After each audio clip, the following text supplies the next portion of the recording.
العراق وكورونا.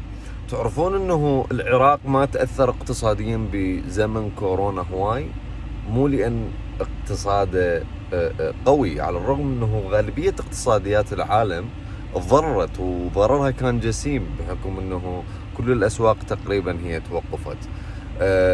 مو لان احنا اقتصادنا قوي، بالعكس، لانه اصلا اقتصادنا ما مربوط بالاقتصاد العالمي ومعتمد اعتماد كلي على النظام الريعي. طلع نفط، انا قلت لكم شويه صار عندنا تاخير بعمليات بيع النفط، سفن ما طلعت، انحضرت المدري شنو الكذا هاي، ولكن كاقتصاد هو كان ما تضرر، بالعكس ما صارت عندنا خساره هواي، لان اقتصادنا هو ريعي بصوره كامله. هنا أنا ما نعرف، احنا نضحك نبكي، فرصه، موضوع مفيد مو مفيد، ما اعرف بالضبط شلون ممكن احكم عليه بصراحه يعني.